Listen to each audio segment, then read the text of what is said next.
Topela dabiz, beti prest esango nekoenek, ez dakit, zema saio itxuen ja, eta pixkat nahi genduzen gaur ekarri ona, elok esplikako dago beto, baina pixkat egi izan inguruen eta egi osoan inguruen pixkat dano reflexiona daigun, ez da? Bakotxak ikus gure bizipinak eta gure situazioiek, Gernika eustot atxekisa badala, elok esango dago beto, eta zuepen dakuzu ez zegoen bizipinak eta zegoen historizak, ez da? Eta pixkat hori da, horkoan idea importantien, ez da? Zelan bakotxan egizitatik osatu gehiken egi oso bat, eta horrek dauken importantzize kolektibuen, ez da? Ez da atrebituko dien esaten, baina liburu argitaratu ben pasadan aprilean, hori da, bai. Transkripzio batzu die, garriken egin diko inguru baten inguruen, eta, bueno, ben saltzen ipini txue. Eta egupek arra euskamista batzuk, azken adia, zik aprotxa guntxe, Garrotan hor bat mintxu ordu bete inguru dago ez dokumentalak, ikusi, bueno, aurkezpenen gode berok, eta mairan, gure txandizen bada, matematika deporta honen bat zozer, esan den zozer, edo pregunta matein nahi badau. Igual agien ez daukagu erantzunik, baina galdetu ere. Hori da, bale? Bueno, eskerrik asko, arrastion eta eskerrik asko gonbidatzea gaitik zuei. Eta batez ere zorionek igual aztuen oroimenari egiten duzuen bihar iraunkorra gaitik. Eta gu be horreri gure ekarpentsua gure aletxo emon gure hotzegu besteak beste memoria lanketa iraunkor bati erantzun berrotzen bihar bat alako iruditzen jakulako guri be bai, eta gu gure aldetik gure ekarpentsua egin guri izan dugu. Bueno, gu Aritza biok IPES elkarteko kideak gara, beste askoen artean, eta IPES elkartea 1977an jaiosan, eta jaiosan testuinguru oso konkretu baten, gu evidentea da moduen ez diren orduan bertoko kideak, justo urterran jaio nintzen, eta IPESek beti eukin izan duen bokazio izan da, jakintza, edo ezagupena, edo prestaketa, edo ikerketa, edo eztabaida, edo noren esku imiteko, bitartekoak, bide bat, edo lanketa bat egitea, beti herri mugimendutik edo herri iragileen perspektibatik. Instituzioekaz bihar handia egindekoa gara, eta beti gauze pres biharriteko, baina gure ustetan, modu herritarrean, jakintza, Euskal Herritarrok asko daukogun eta handie eta daukogun jakintza hori, danon eskura jartzeko bitartekoak minpe daguz, eta horretarako IPES, bide bat, tresna bat izan dugu, erraminta bat izan dugu. 40 urte guzti hauetan, zelan bait, beti Euskal Herriko historia, modu lanean handien, beti presente eukin dugu. Orduan jaio zanean, ondino inkluso Euskal Herriko Unibertsitatea deituriko instituzioa jaio barik zegoela, historiaren inguruko motivazio handia zegoela jakinik, horren inguruko lanketa iraunko egin izan zeban. Eta gero, garaian garaiko, historiaren pasarte diferentei arreta puntuak ibili izan jotzoz, eta ikerketak, eta prestaketa, eta ezagutzari begirako, bitartekoak edo erramintak imiteri begirako lan bat egin izan deu, eta gaurdaino esan dugun, ez? Eta gaurdaino gainera esan genke, oraindik orain aktualiadeo vigentzia deukon, bide bati ekin jotzegulako, atxik izan zen moduan, oin urte bat, ez? Igezko apirilean argitaratu gendun, aurretik apurtxu eta zinen bihar horregaz, eta apurtxu bet gure genuna konteu bai da, eta ez, horan baitera apurtxu bet gero berbaldia gaz baitere, apurtxu zirikatzeko edo gitxinez gure egitekoan jakiteko, gure genuen esplikeu baitere zergaitik gatoz etxe horreira, Gernikaren egiak mai gaineratzea edo konpartitzera, eta zergaitik be bai, printzipioz planteu izan dugu horrako lan iraunkor bat, horrako proiektu bat, eta gainera bi hanka dauko zen proiektu, ez? Bai liburuzka eta gero hori ikusiko dugun dokumentala. Guzti honek baduko jatorri bat, eta jatorria da 80. urte hurreneko kontestuan, ez? Bai Gernika eta hainbat herri bombardatu izan zirenekoan, eta 36ko gerraren, ez? Urterik igual, gogor edo latzen edo, ez? Algidena izan zen horri begirako 80 urte beteten ziren testu inguruan, ni izetez, bio Samudio estarra gara, oin Samudien ez gara bizi ez bat ez bestea, ni oin Gernikan bizitea tokeiate, Eta Gernika batzordean antolatuten genbiltzala, 80 urte hurrenaren harire, aldarrikapen bera ze modutara edo ze ekimen bitartez edo garatu gure gendula antolatuten genbiltzala, Carmelo Landak, orduen hor baitere presente egongo da Carmelo Landak, ni neu baitere ezagutu ez neuen errealitate bat edo egi bat edo transmititu diosten. Eta ni neu jartzen da neure burue, apurtxu bet baitere ez, askotan gure benetako, gure historiaren inguruko ezagupena zemaia arteko dukogun ez, neurtuterako momentuen ez. Ni neu baitere ez neuen ez duten, eta imaginaten neban orduen, seguramente jende asko behe ezagura eukingo. Agian igual, beste batzu bai, baina, seguramente, igual gure belanatik berakoak arek itxia eukingo zeuden.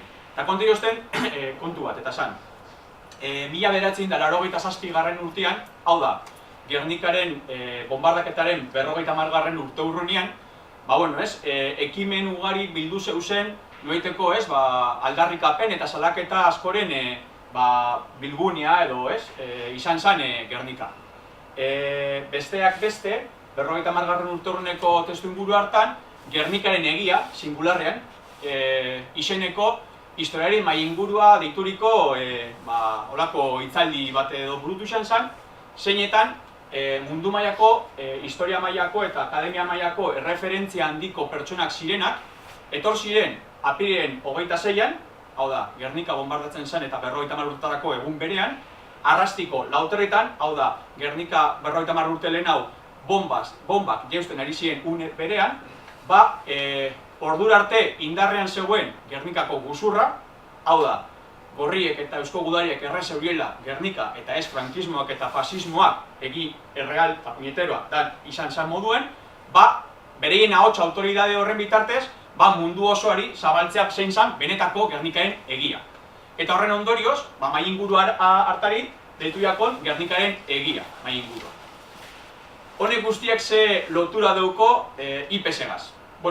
Carmelo Landak iradoki jozten izan zen, orduan esan ziren berbaldi guztiak, IPS elkarteak, Gernikako bombardaketaren 50 urte horreneko egitera horretako antolakuntzako parte moduan, transkripzioa egin zeban. Han esandako berbaldi guztie, jaso, idatzi eta nonbaiten edo gordea aukingo zeban. Horregatik izan dut, nik neu ere ez neban esatuten mai inguru hartako ondoniorakoak, ez genuen ezagututen ez da ere, han esandako guztiak zelako esangura aukin zeurien, olako egun beten, olako pertsona referentzizkoak mundu akademikoan edo historia mailan zeusenak, Herbert Salvor, Tuñón de Lara, Pierre Vilar, Jokin Apalategi, eta bartabar, eta testu inguru hartan eukin zeuen esangura zaratago, basemotako trascendentzia eukin zebanaren jakitun ez ginen. Eta zelan bait horrek zeuzertara gogoetatzera edo eman gintuen.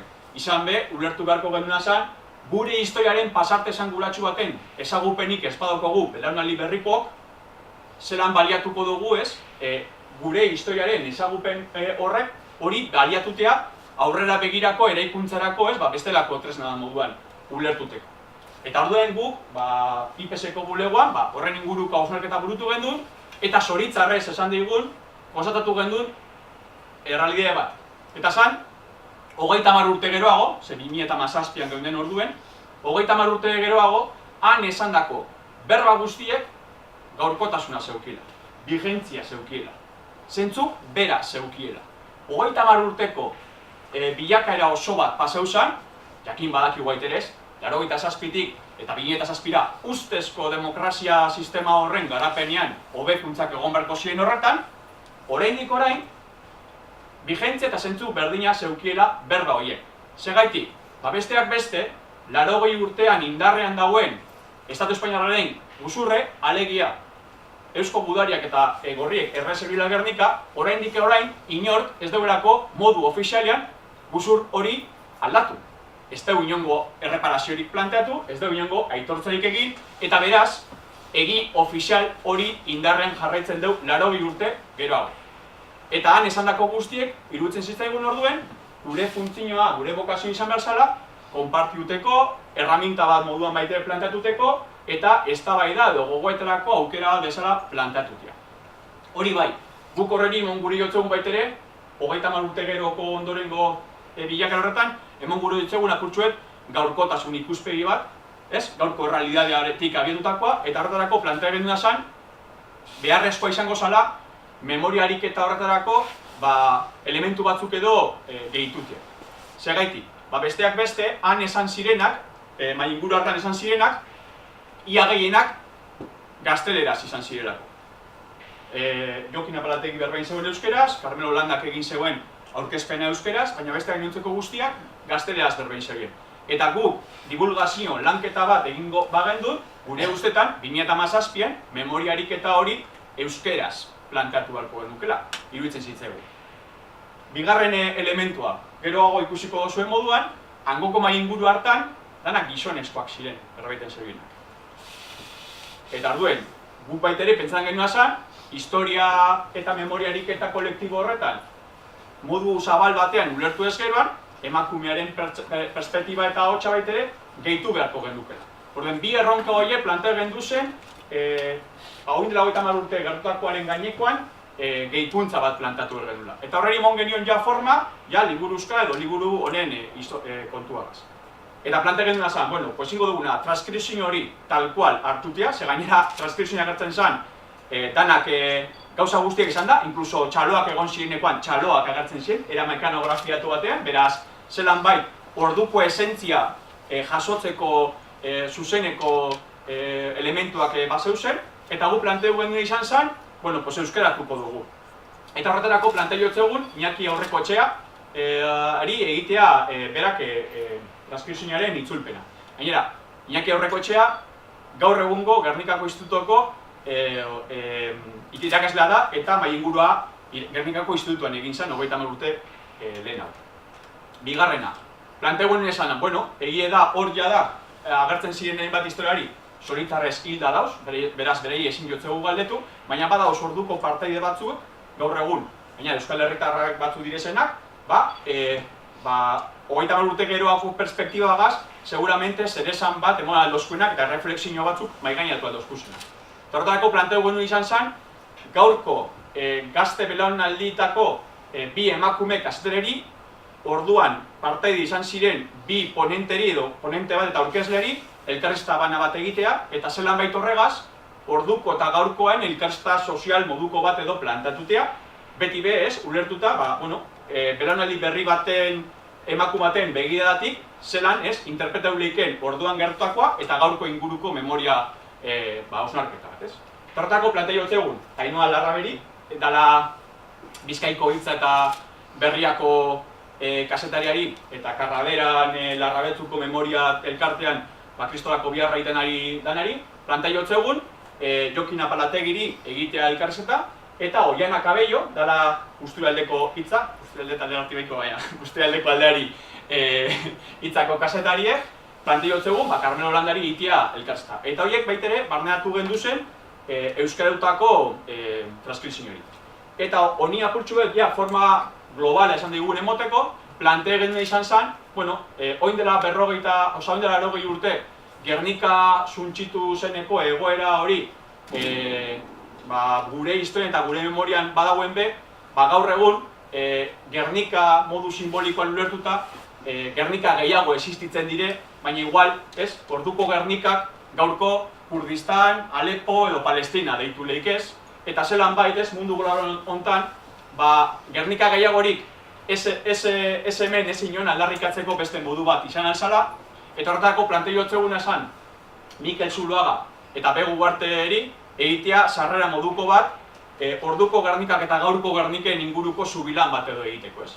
Gainera, ongitorri refuxiatueken dinamikan ibilitakoa dire, oin dela urte bat Greziako kanpamentutara joan ziren, errefuxiatuak Euskal Herrira ekartzeko ekinbide desobedientearen aldeko apustu egin zeurien, eta ganera, sortatzen dena da, Mikel Zuloaga, 87. urtean, Gernikan egin zeneko egitarau zabal horretako antolatzaile nagusitariko bat izan zen, eta gaurko hain ezagun iten jakun txori honen sortzaileetariko bat orduan sortu zalako justo testu inguru hortan, ez.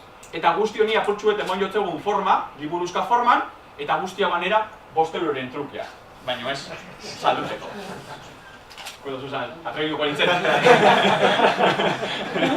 Bai, bueno, lehen tirada bat ingendun, 500ekoa, aurkezpenak egiten egon ginen, Carmelo Landa eta biok egon ginen horren inguruko salpena egiten, eta Durango kasokan aurkeztu gendun bebai, bigarren tirada zabaldu gendun berton, seialengokoa agortute genukon, eta momentu honetan bigarren tirada hasi ginen. Guzti hau ere uste dut interesgarria da espliketako, apurtxuet guk zelako biharra egin dugun eta zer irantzun guri dutzogun espliketako. Bai, luzatzen baina esparkatu, baina nik uste dut garrantzitsua dela. Tarte horretan bai, eta ikerketan eta gure memoriaren berraskurapen horretan, egindako biharraren lekuko, suertaiakune izan zen, liburuzka bera egiten ari ginen aldi berdinean, lortu gendula, 1987 urteko Maininguruaren grabazioa. Entzun gendun norbaitek baseukola grabazio hori, hasi ginen erakatzen nork topeu joskun grabazioa, eta topeu gendun, ikerketak emaitzeko moten ditulako, ez? Topeu gendun, baina zoritzarrez, 3 ordutapikuko Mainingurua sana, 2 orduko grabazio batean baino zenun topeu. Faltazan hasiera, faltazan bukaera, baina, bueno, bitxeenez, testigantza grafiko hori baitere berreskuratzeko modua izan zen. Iruditzen zitzaigun, bardina inbar gendula. Jaso dugu altxortxo garrantzitsu bat, seguramente jende askok igual ikusi ez deuena, eta guk IPES moduan danen zerbitzura jartzeko bide bat egin beharko gaitu. Tarten gainera gehitu jakon Aritz IPES elkartera, eta Aritz Landa besteak beste, audiovisualetan aritua eta aditua dan pertsonia da, eta zelan bait guzti horrek apurtxu behia, zirikatzeko kasi beharrik ez neukon, porque emaitza logikoa zen. Lortu dugu testigantza grafiko bat, bideo oso historiko garrantzitsu bat, egiten ari gare bihar bat, 80 urte geroago, zoritzarrez oraindik orain zentzua daukona, eta ganera gehituako audiovisualetan aditua den pertsona bat. Horren maila batean bigarren proiektu baten forma hartu behar zegoela, kasi derrigorrezkoa zen. Eta orduen horreirekin jotzegun. Hori bai, guk eta hemen fijeuko guazarien moduan, bai liburuan eta bai ikusentzunezkoari Gernikaren egiak deitu izan dotzegu. Horrek hartzen dugu gutzako azpimarra edo garrantzia, ez? Eta da, justo Patxik aipatu izan dugunaren espirituari erantzun gure dutzo. Gure ustez, eta hau da gure tesi fundamentala, ez da bai da gai egon daitekena, baina gure tesi fundamentala horixe da, eta dala, gure ustez ez dau egi bat eta bakarra. Egi asko dauz, 36ko gerratik onaino egia asko barneratu izan dire, eta egi guzti horien bildumak egiten duela memoria kolektiboa beraz. Eta guk, behintzat, egi batzuei, garrantzia, azpimarra, agian beste leku batzuetan esangure edo zentralidade ez deukinei garrantzi emon gure dotzegu, eta maigaineratu eztabaida sozialerako, gogoetarako, ezagutzarako, edo norberaren iritzia sustatzeko. Eta hortik horrera, danok epaiteko eskubide osoa deukie. Baina behintzat guk batzuei emongo dutzugu garrantzia. Horregaitik, gure proiektuen honek fundamento oso hartzen dugu, ez? Egi bat bai, baina egia askoren bilduma beza ulertuta, ez? Orduen egiak guaz traslatute. Eta holan, hasi ginen, oin ikusiko dugun ikusentzunezkoaren forma emoten. Bueno, nik ez dut zeikin hori. Bai, hori, IPESek zeukan altxorra zela transkripzioa, eta bigarren altxorra topatu genuena izan zen Maininguruaren ikusentzunezko hori, ez? Eta zentzu berean egin nion eman balioa eta zabaldu, ez? Ezin zela geratu gugan altxor hori eta alik eta zabalpen gehiago izatea. Ikusentzunezkoaren lanketa ziginen, pizka bat oinarri hartuta Mainingurua eta eguneraketa bat nahi genuen eman, ez? Ezkeran gizonak zirelako gehiengo bat agertzen zirenak, eta emakumearen papera historian zehar ere izan da ahaztuta egon den papera bat, ez? Eta funtsezkoa dena historian, beste, beraik gabe. Orduan, bueno, aiz eginen pizka bat horrek kasketa desberdinak batzen, jende desberdinak topatzen eta aurkitzen, porque esan ziren pizka bat horrela. Eta Maininguruak berak garrantzia galdu zuen. Da itzaki bat, agertzen da ikusentzunezkoan, baina ez du hartzen zentralidadea. Zentralidadea eman diogu batez ere herri mugimenduarik ez zelako lortuko gaur dakigun egi horiek. Eta hori esker, eta aginde urtetako lanketa hori esker lortu delako informazio guztio. Herrian daukazu adibide bat. Gero, beste bat garrantzia baina egin nuena zen, historiako ahaztuak direla emakumeak, eta hor agertzen dira, ez, jende desberdinak. esaten emakumeak izan duena gerra ondorengo egun horietan izan duen garrantzia, ez? Beraik izan zirelako joan zirela lanean, gerraren ostean eta gizona edo inguruko gizonak gerran zauden bitartean, beraik izan ziren etxeko lana egiten zutena, fabrik eta joaten zirenak, erizain moduan ibiltzen zirenak, ez? Eta beraik gabe esan egongo gaur ezagutzen dugun generazio desberdinak, ez? Eta gero beste bat, uste duguna garrantzi handia daukana da komunikazioa. Komunikabideak parkatu izan duen papera. Carmelanak oso ondo azaltzen du, bere garaian Frankok esan zuen, ez? Gorriak erre dute Gernika, baina berak bakarrik ez zuen zabaldu hori, komunikabide ezberdinak zabaldu zuten hori, eta gezur hori ditu zuten, ez? Eta gezur hori zabaldu zen gehiago. Eta uste dugu komunikabideak bere garaian zeukan garrantzia eta gaur egun daukan garrantzia, ez? Egi horiek zabaltzerakoan edo ez zabaltzerakoan, ez? Tapatzerakoan. Eta pizka bat da, hiru elementu horiei bai eman genion garrantzia. Eta gero kuriositate bat ere da, edo suertatu da, oso argi geneukan emakumeen papera garrantzia ematearena, eta gertatu zaiguna da, gehiengo bat, karreskentatu gehiengo bat emakumeak direla, generazio, gazteak direla, eta denak dira herri mugimendu, nolabait herri mugimenduan dabien jendea. Eta ez da zerbait fortzatua egin duguna, geneukan buruan, baina ez da zerbait oso natural gertatu den zerbait. Guk ikusentzunezkoa erraminta baten moduan ikusten dugu, hau da, aurkeztu genuen egunetik, IPSen Vimeo kanalean dago, interneten, eta edonork ikusi dezake, edonork deskargatu dezake, eta erabili erraminta moduan, hitzaldi edo delakoak erabilgarri izateko. Uste dugulako, ikusentzunezko honekin nahi duguna lortu da, pizka bat, jendearengan behar bat edo sortzea, ez? Pizka bat, testigantza desberdinak ikusterakoan, beraien barruan sortzena, norbanakotik edo kolektibotik, historiaren lanketaren eta memoria historikaren lanketaren behar hori, ez? Azkenean uste dugu gauza asko dakizkigula, eta egia da gauza asko dakizkigula, baina oraindik dagoen lana egiteko, ez? Eta hemen agertzen da pizka bat, dagoelako jende bat, hazikera batean, Gernikako batzordea edo 57ko jaialdi horretan egin zen lanketa bat, ez? Prebio bat, gero badago jende bat izan du, egon den lanketak, gaur egiten ari den lana, baina hemen bai geratzen da, oraindik egiteke dagoela asko, ez? Orduan, pizka bat ikusentzunezkoa hortik doa. Orduan, ez dakit etorri bazarete Gernikaren historiazko ikusentzunezko bat espero duzun denik. Gernika da aitzakia, memoria historikoaretaz hitz egiteko, eta hausnarketa hori mahai gainean hartzeko. Eta gure funtsa horixe da.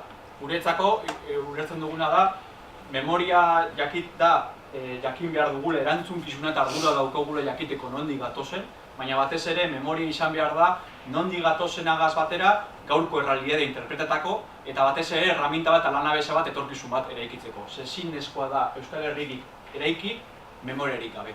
Eta gure funtsa orduen, horretan oinarritzen da, guk ekarpentso bat egin izan dugu horri, eta hortik aurrera, segiko dugu gu beharrean, zeugokaz, edo behartan guztiekaz, memoria kolektibo horretan pausuak emoten. Honek lagunduten badeu gu posi, eta bestela, beste bihar batzuei baiterekin gozteu. Eta espero digun, honek lagundutea baitere, memoria horretan, berreskurapen eta eraikuntza horretan, aportazio bat izaten. Ze gure ustez behintzat, funtsezko elementu bat da, memoria zulertutia efemeri bati, egoera bati, edo momentu konkretu bati, edo herri bati loturiko zeuzer, memoria norberan gandik ikasten dan zeuzer da, eta modu kolektibo batean, herri memoria baten eraikuntzari ekin behar dutzegun erronka bat dela. Eta horretan, presente gonda da. Espero dugun interesgarri ditu ikusten. Zarixa, eskerrik asko.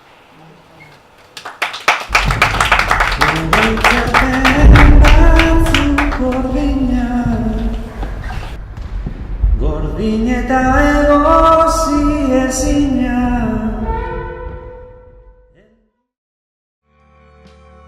Uste dut oso esanguratsua dela batetik Gernika honetan bertan sortzea halako dinamika bat, ezta? Hori herri dinamika bat izan zen, Gernika zegoen guzti zukatua, hain ukatua ze, Gernikan ezin zen, frankismoan zehar 40 urtetan, bombardaketa aipatu ere egin. Aipatzen bazenuen, arriskoa zeneukan gartzela joateko, edo zigortua izateko, ezta? Claro, horrek sortu zuen egoera benetan larri bat Gernikako herritarren artean.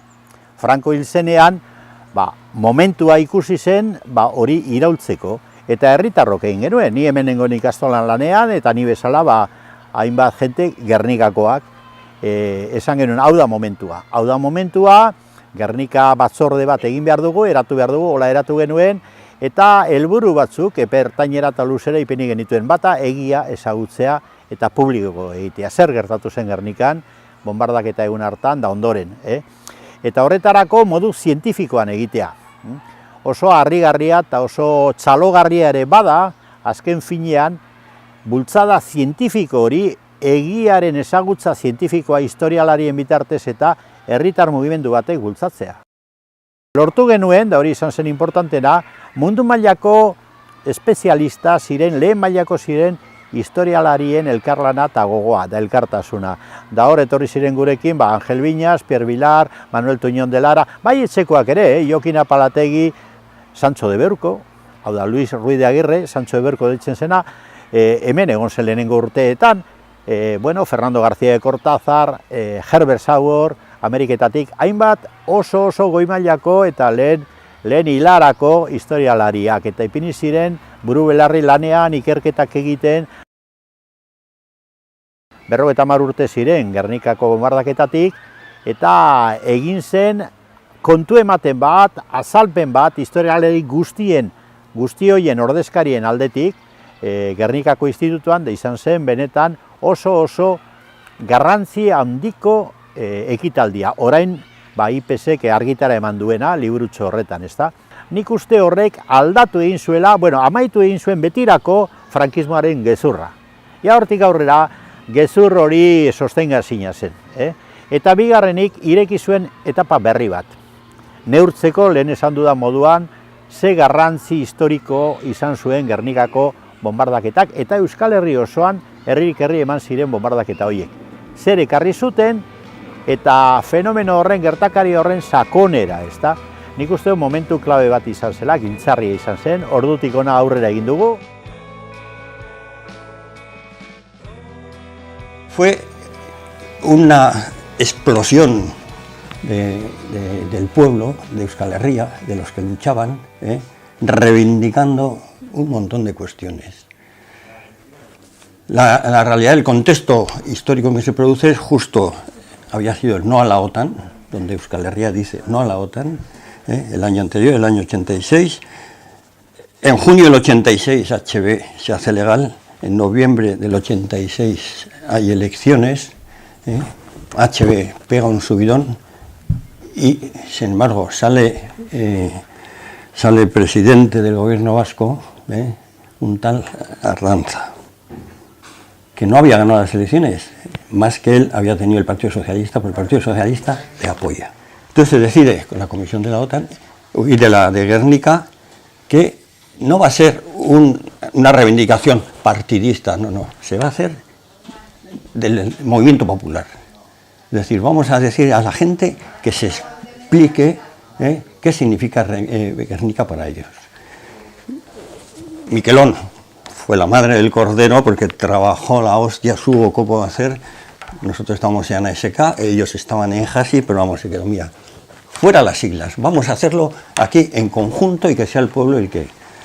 Se hizo el programa el 37-87, que es una gozada. El proceso empieza con un camping internacional a rebosar de gente joven, pero a rebosar de gente joven. Una gente joven que fue el primer fin de semana,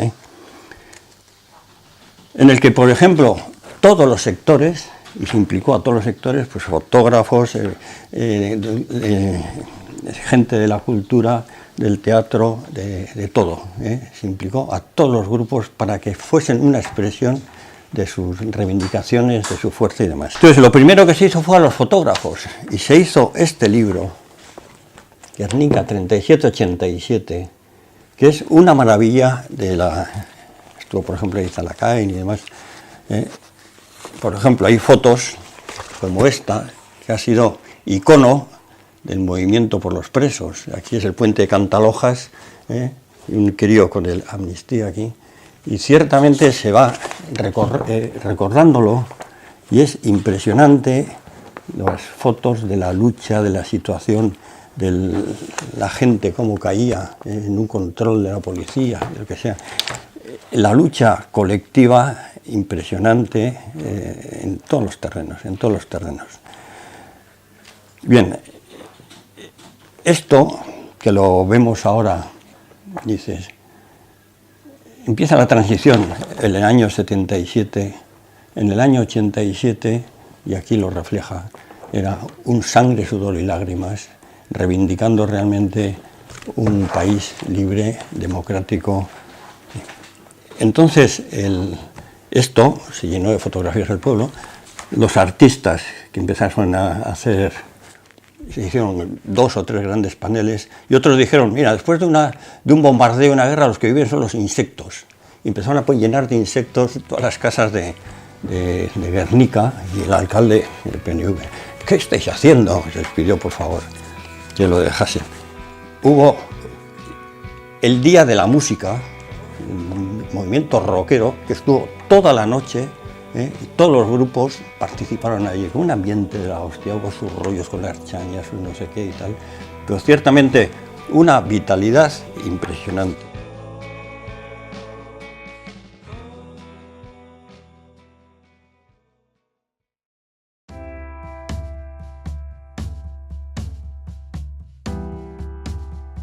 Nik adibidez ikusten dut, gai bat lantzen dena da Gernikaren berreraikuntza, adibidez. Eta berreraikuntza hori normalean lantzen da hirigintza arlotik, Eta, hor berreraikuntza maila desberdinetara eman zen. Bai, pertsonen berreraikuntza edo pertsona eredugarri batzuen edo, nolakoak izan behar gara, hemendik aurrera, azkenean irabazleek hor, ezarri zituzten eredu on batzuk, jarraitu beharreko eredu bat, eta emakume eredua ere, Gernikaren berreraikuntza horretan emakume eredua berreraikia izan zen. Estatu oso baten ideologiaren menpe, erlijioa bai aipatzen da, baina aipatzen da titular moduan, eta ez igual hainbeste benetan testigantza jasotzerakoan horrek zelako eragina izan duen euren egunerokoan, zelan bizi izan duten, ze kezka, ze beldur, ze kontraesan.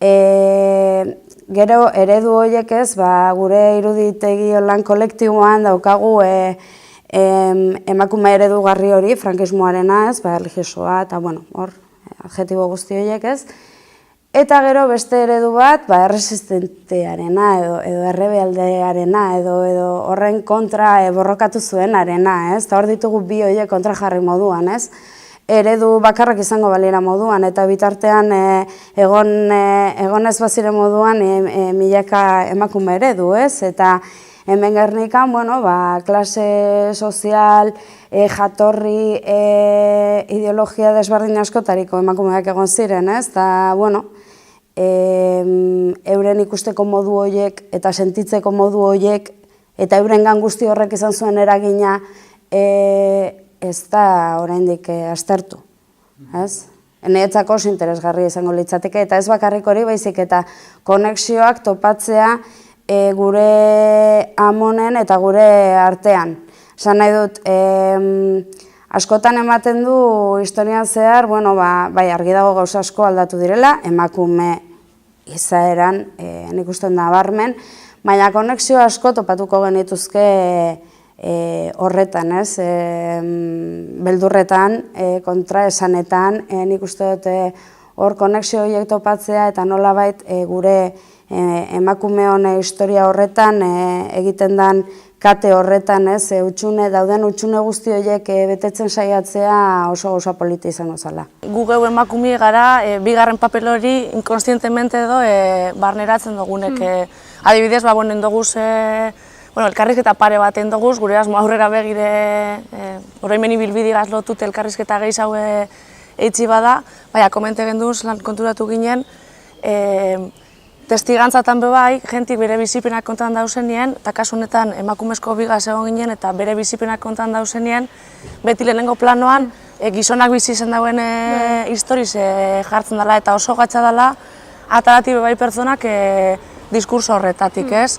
Osa, ez da jartzen balorien edo eskara konturatzen, kasu honetan bombardaketi eta ostekoan sufridu zana, emakumiek zelan bizi zen bien edo, beti lehenengo papelin jartzen da, aitzeri paseiako zen geusek, anaiziri, nebieri edo paseiako zen geusek. Hori da, sujetu politikoa beti izen da borrokalari ze, eta borrokalari hori kartzelaratu, auziperatu da biena, beti gizona izen da. Eta betak emakumiek bebai, rol hori hartu deu, de importanti hau da, hori sufrimentu hori jaso da izen da bena, guk sufridu izen dugune baino. Hor dago emakumean papelan eraikuntza bat, eta nik uste dut frankismo garaian bebai lortzen durena hori dela, ez?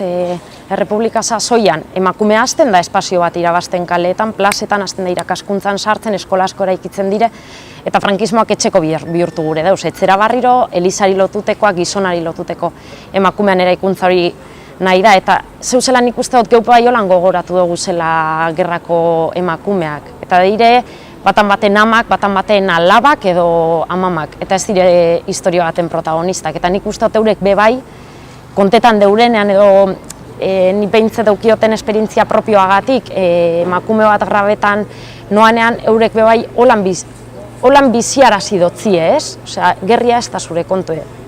Baina eurekin deure, eure parik ez dau.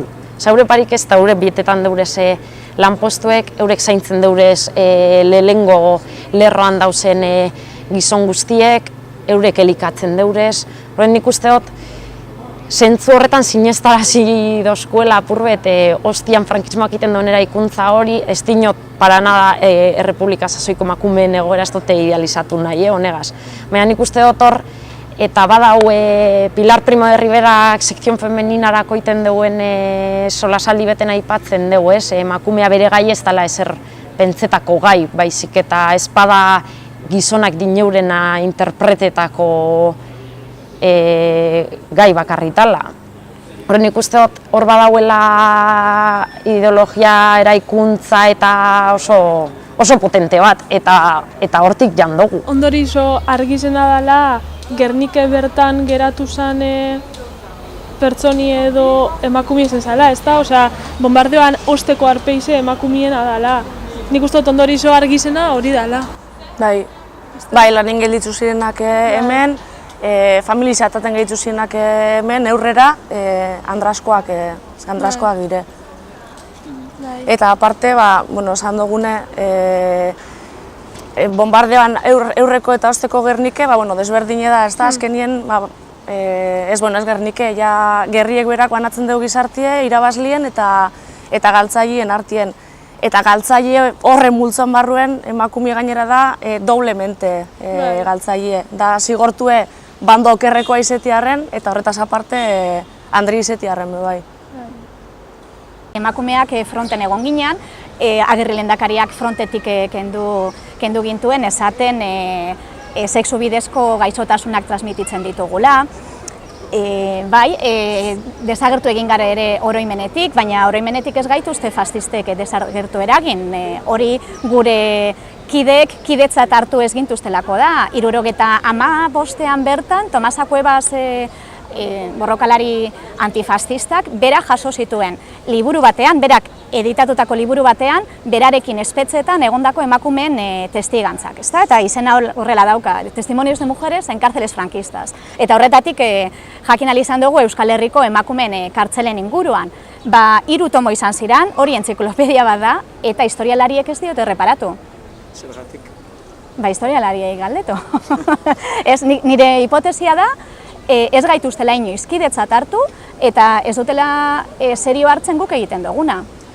Testigantzatan, igual agertzen da jenti gernikarra berbetan bizipenataz eta hor eskut eta berban atzien derrepente azaleratzen dire geuse batzuk, zainzunak, eta segaitzik hau ez da kontetan, modu protagonista baten geuse honek ez. Beti datoz eskuteta beste geuse batzun barruen eta bata da emakume bombardia eta gero jasan bien zigor espezifikoana, ez da? Sartu zinen tropa nazionala, tropa desberdinek instale ziren Gernikeko eraikin ofizial desberdinetan eta Gernikeko Andran listak egin ziren izenakaz, orduen Andrak alde batetik hartuko dugu Andra multzoa, baina Andra horren barruen gainera hartuko dugu Roja separatistas. Las rojas separatistas. Eta lista horretatik, aginduiaken edo tropak instaleta egon ziren leku desberdinen horren zikinkerizek garbitzen joatera. Eta ez dau, nik ikusetezena eta mentzeten momentuz, ez dau testigantzarik Andra zuzenien hori salatzen hasten direnik. Beti hori gilitzen da anekdota baten moduen, edo nik ezagutzen da benen hor garbitzen etortzen baina ez da jartzen zentroan idea hori. Eta alan be eure konstiente die lan hori ditzen biela Andra zirelako.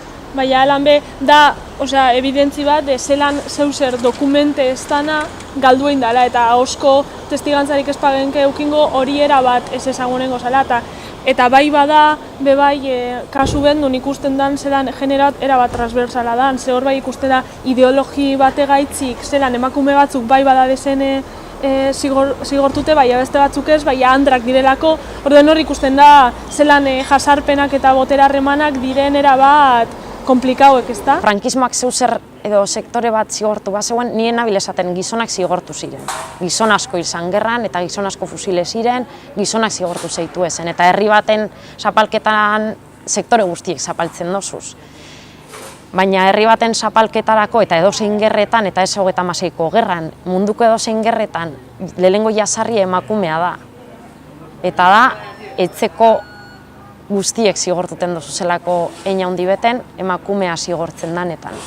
Nik uste dut egondan sokaeten hori lotu gure badugu, emakumean oinarrizko papel hori maien ganean imintia da, funtsezkoa dela. Eta eureri ahotsa emoten dut zegunean bai hori ikusarazi behar dakiela, ez? Ez dakit lau hamarkadatan ziar gauze bat sinestu arazi badotzie bai, edo papel bat emon badotzie bai, igual papel hori zalantzan imini behar daurela eurepe bai, ez? Nik ikerketa hori indela 10 urte egin nuen, gaur egon ez nuke berdin egingo. Eta nik uste dut horretan feminismoak egin duen lanketa oso potente izan dela eta ausardi puntu bat eman digula gauzak bestera batera planteatzeko. Ez dakit nola esan, nik historia ikasi dut orokorrean gizonen gandik. Historia egiteko moduak normalean historia gizonek landu dut ere bai. Eta gizonen historia ere bai. Orduan, eukidogun metodoa, historia ikertzeko gizonek egindako metodo bat izan da. Orduan, emakume bezala hasten zara historia egiten, da zer egiten duzu, ezagutzen duzun metodo hori erabili. Bai, logika badauka. Orduan, gerora, beste gauza askoren ondorioz eta beste lanketa askoren ondorioz esaten duzu joa.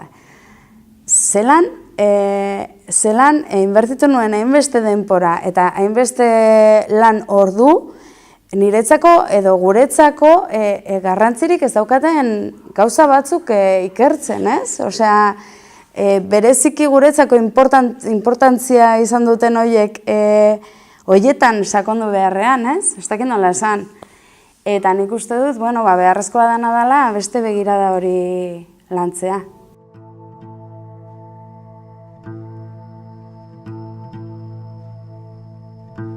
Gernikako bonbardaketak ekarri zuen beste gai bat, oso garrantzitsua, izan zen kazetaritzaren inguruan da komunikazioaren inguruan, komunikabideen inguruan gertatu zen. Benetan gauza harrigarria gertatu zen orduan Gernikan. Da lehen aldiz gertatzen zen dimensio horretan, edo maila horretan, begira. Hemen gertakari material itzela gertatu zen, izkutatu ezina, esan edot, 3 ordu eta erditan, 62 hegazkin, bombardaketa eta gainera eiza hegazkina jentia hiltzen da bat, erailtzen ibili ziren, ezta? Astelen batez eta modu publikoan eta suntzitu zuten hiri bat, 180 Gernika suntzitu, eta 2000 hildako baino gehiago gertatu ziren. Baina hurrengo egunean, hori egin zuenak ukatu egiten zuen hori, gertakari hori. Nola uka daiteke tamaina horretako gertakari bat, bueno, ukatu egin zuen da izkutatu, eta esan zuen ez zela hegazkinik egon, da hori gudariek errezutela Gernika. Da, klaro, kontua ez da berak hola esan zuela, Frankok, ez da, baizik eta berarekin batera mundu mailan hainbat komunikabidek, hainbat egunkarik, hainbat kasetarik errepikatu egin zutela gezur hori. Orduan, tamaina horretako gezurra saiatu ziren egia alternatibo bihurtzen. Gure kasuan gehien aztertu dugun egunkaria izan da Eguna. 37an sortu zena, baina batez ere euskera sortu zelako. Bazeuden bestelako gaztelerazkoak eta horrek gaur egunen antzera zabaldu egiten ziren gehiago, ze hemen beti gazteleraz, beti esan nahi dut. Azkenengo mendeetan gazteleraz jende gehiagok hitz egiten du euskeraz baino, orduan gaztelerazko komunikabide hauek gehiago zabaltzen ziren Eguna baino, baina Egunaren apostua estrategikoa izan zen. Ez bakarrik hizkuntzan gaitik, baizik eta plazaratu zuen komunikazio ereduaren gaitik. Eguna frontean irakurtzen zen, gudariek eta milizianoek irakurri egiten zuten, eta bertan adibidez jaso egin zen Durangoko bonbardaketaren berri, Gernikako bonbardaketaren berri, eta horrekin lotuta Jaurlaritzak izan zuen bigarren estrategia komunikatibo izan zen nazioartera zabaltzea fascistek hemen egiten ari ziren genozidio hori. Eta horregaitik Gernikako bonbardaketak oihartzun handiagoa izan zuen, ze dagoeneko bigarren bonbardaketa handia zen, ordurako Jaurlaritzak ere nazioarte mailan bazeukan bestelako infraestruktura bat, eta izan ere Durangoko bonbardaketaren barri Ingalaterrako gotzain baten bidez zabaldu zen. Baina Gernikakoan gertatu orduko bazeuden bestelako azpiegitura batzuk, eta gainera Egunan ikusi egiten ditugu bi bonbardaketak ezberdin zaindu egin zituztela informatiboki. Durangoko bonbardaketaren berri lehenengo horrian eman zuten, esateko behitu zer egiten diguten, eta Gernikakoa alderantzi. Zale egin duziran esaten mesedez horren bestetan ez gaituzte bonbardatzen ez digute gerrarik irabaziko. Orduan igertzen zen ja apirilaren amaia aldera animoak zelan zeuden. Argi daukadana da, kazetaritzak garaiaretan kriston papela jokatu ebala, faxistek eta nazia jakin ebela euren eskuetan eukibien botere hori maneiatzen eta euren onerako gobernatzen eta eragin eukiban, eta gaur egun ez ginen egongo nire ustez gaur egun bizi dugun egoera honetan, gizarte honetan, euren guzurrek ez baban iraungo hainbeste urtetan. Esaten dugu edabidek bazeukatela propaganda funtzio bat, eta horretan ikusi egiten da zein dan bando bakoitzaren ikuspegia. Eta adibidez, fascistek horren bitartez ukatu egiten zituzten eurek egindako sarraskiak, baina sarraski bera ezin daiteke ukatu. Kontua da, erabili egiten zutela beste bandokuei leporatzeko. Eurek egiten zuten, baina adibidez bonbardaketak Errepublika Zalei leporatzen zizkieten. Bortzaketak Amasig herritik etorritako beste gudariai leporatzen zieten, eta egia da Frankok eta alde frankistak plaza guztietan, herri guztietako plaza gehienetan bere bat hiltzen zutela, futzilatzen zutela, esaten herri honetan aurrera eroandako bortzaketak bakarrik moroek eramaten zituzten. Eta jasotako lekuketzetatik ondorioztatzen dena da fascista ezagunek ondoko herrietakoak izaten zirala gidariak. Baina egia da ere, bando fascistak bazaukala bestelako ikuspegi bat hori dana zabaltzerakoan, eta esaten zutenean zen, Eibar gorriek erre egin dute, Durango ere bai, Gernika ere bai, baina esaten zutena zen, adibidez, Durangora sartu zirenean, fotos aldizkarian, aldizkari fascistan, zetorrena zen, Espainia entra en Durango. Haiek oso argi zeukaten, alde fascista zala espainiartasunaren aldea. Zabaldu bien guzur hori, mantendu izan da urte askotan. Ondino be, horreri buelti emotie, gaur egungo gizartieri kosteu egiten jako, gaur egungo urte hurrenetan urtien bebai entzun izen dugu ez, Gernikako kuadroa ez dela, adibidez Picassok margoztu eban Gernikako kuadroa ez dela Gernikako bonbardaketa salatzeko, baizik eta munduko gerra guztiz salatzeko, eta, da, mezu bat ondino gure da bena mantendu, gure da bena eskutuen mantendu benetan kuadro hori zertarako margotu eban, zer salatzeko margotu eban, eta izen zen bombardaketaren barri eukiban, gizarte zibilaren kontra egin zan lehenengo bombardaketaren barri eukiban, hori salatu gure izeban, eta azkenien kuadro hori Picassok margotu eban horretan inspiratuta. 1956ko gerria asko landu da. Asko landu da kasetaritzan, historian be asko landu da, eta pilo bat landauz, kriston ikerketa lan honatauz. Eta gupe bai berrian, urte muga ezberdinen arire, bai urten dire reportaje sortak egin dire, eta gai landu da. Kontu esan, bai ikusten gendule, landu diren data, bai zirela igual, demagun, Burdinesia hausten dan egune, Bilbo hartzen dan egune, edo gehiago lotzen zirela, egun konkretueri edo gerran bilakaera horren lerroan. Orduan, Bizkaiko hitzan planteetan gendun ari esan beste bat, eta gaiek ziren, ez? Papel leuki aldeuren emakumeak gerran, igual, oinarte bizibilizeu ez dana. Presoak, baina presoak errepublikan aldekoak, baina fasisten aldekoak, ez bakarrik. Osa, porret perspektibia zabaldin gure gendu. Orduan, hilero joan gara, ari bete azalduten, eta ondorioak nitzako bat, bada, igual, ondino harritu iten garela, urtetan diren datuekaz, edo iten diren hausnarketa diferentiak harrituten jarraituten dugule. Ze puntuta arte, barneratu dugu zen datuek edo barneratu dugu zen bizipenak. Ze, adibidez, Iñaki Egainan liburuek 1956ko gerrari buruzkoak oso zabalan duten deure gaie, hor kirriston datu bilketia inzoen bera, kriston bibliografikoki bebai oso ondo dokumenteta dau, baina horrek erabiliz gero eta igual kasetaritza formato baten, maila pedagogiko hau baten azaltzen danean eta irakurtzen dugunean, era labur baten, igual ondino bai harritu iten gara. Eta sarriten komente dugune gure artean eta igual kasetariek elkartu garenean eta artikuluak urten deurenean eta bada ondorioatan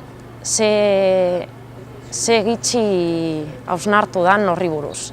Eta ja ez bakarrik zer pasesan horretan, baizik eta pasesan horrek gurian itxi dauen itzalari buruz. Eta gogoan dekot lankide batek esaten zeuela, Jose Maria Ariltza Bilboko lehenengo alkate fasista unibertsitatera joan zala bera ikaslea zala, eta zuk ikusten dozu zein dan berak egiten duen diskursoa, lehenengo diskursoan Bilbon, esaten Espainia bakarrak irabazi deu eta armaz irabazi da gerra hau, ez?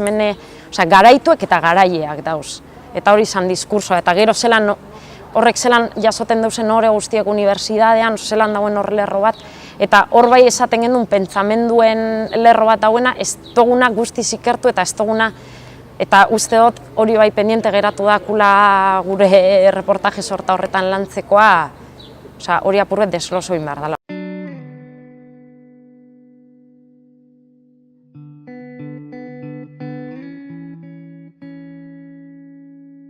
Memoria historikoaren arloan oso nabarmena da herri honetan. Oraindik ere jende pilo bat ez dakigun non dagoen. Eta azkeneko urte hamarkadatan atera diren asko eta asko herri mugimenduan ibilidan jendari esker atera da. Hori herri honetan oso dinot inork ukatu ezin duena realitate bat da. Hori lotxarazteko modu bat ere izan beharko litzateke gure arduradun politikoentzako, nire ustez. Herri honetan nik azpimarratuko nuke Gernikan lobak, niretzako izan da marabila bat, perla bat.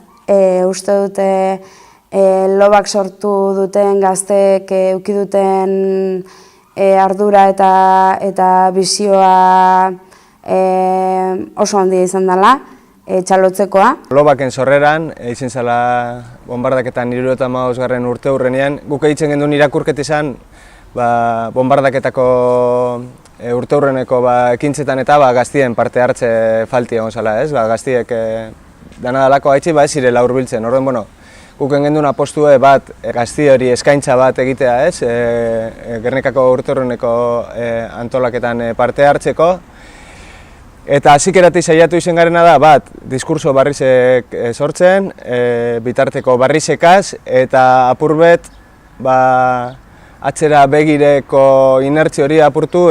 Es difícil decir, para mí entender. Yo pienso que aquí en Euskal Herria sí hay mucho movimiento positivo en ese aspecto de recuperar la memoria histórica, pero también hay, como igual es normal, hay mucho desacuerdo también entre diferentes grupos, ¿no?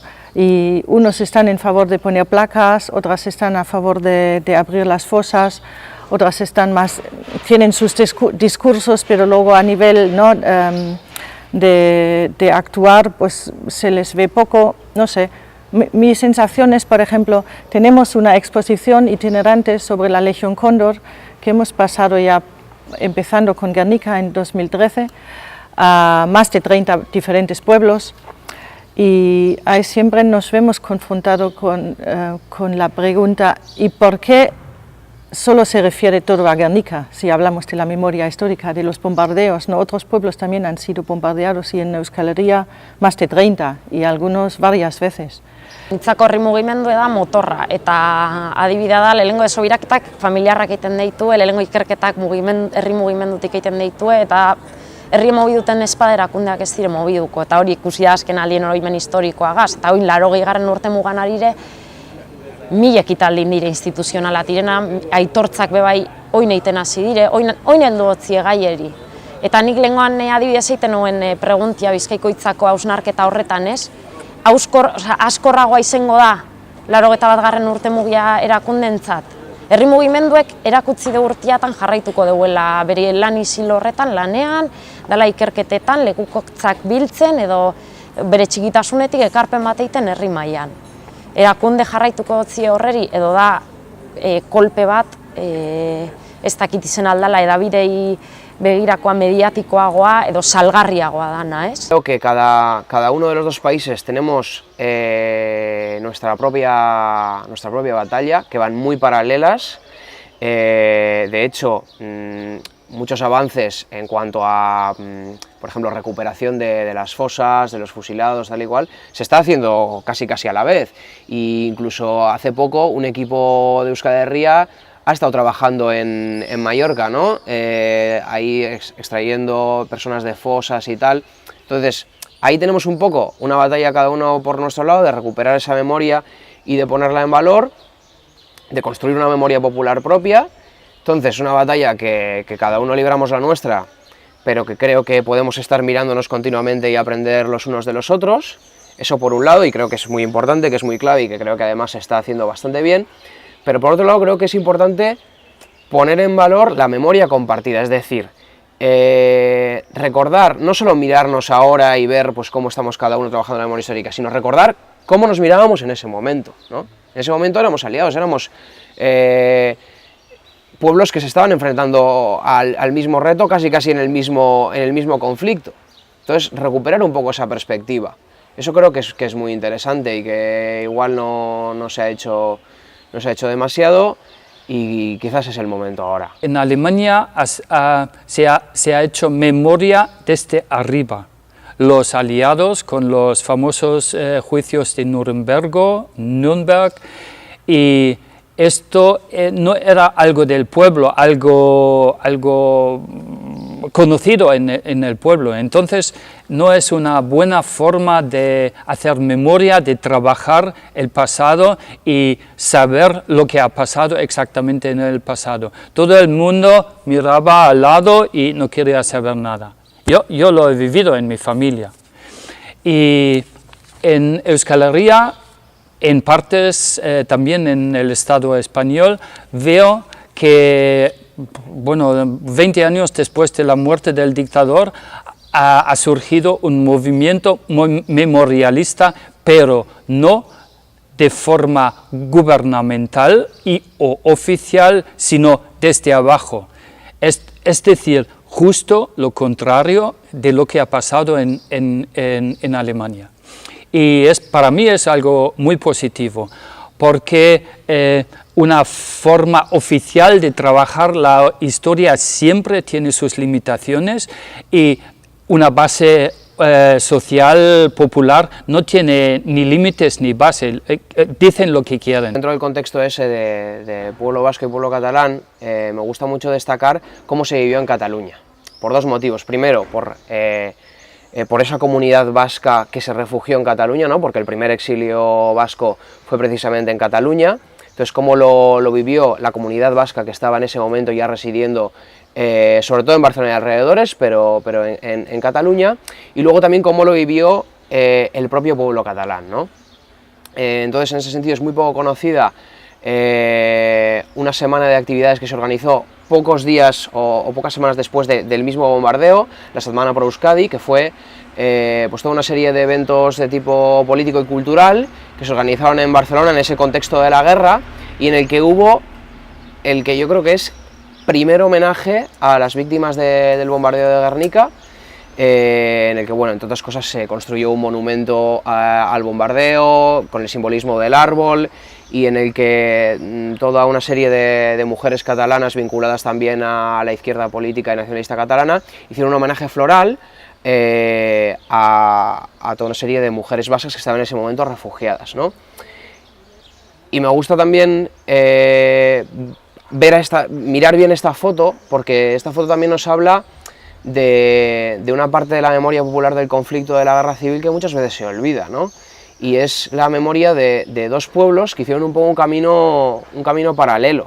Por un lado, el pueblo vasco, que desgraciadamente, ¿no?, enseguida había muy reducido su territorio, el alzamiento allí no triunfó, pero sí que el avance militar franquista fue más rápido, y luego el pueblo catalán, que pudo resistir más tiempo, pero que en realidad miraban al conflicto de la misma forma, y era en clave, me gusta decir, de liberación nacional, ¿no? En pocos años habían conseguido toda una serie de avances para sus derechos nacionales en el marco de la Segunda República, pero toda una serie de avances que en ese momento se vivían de forma muy intensa, ¿no?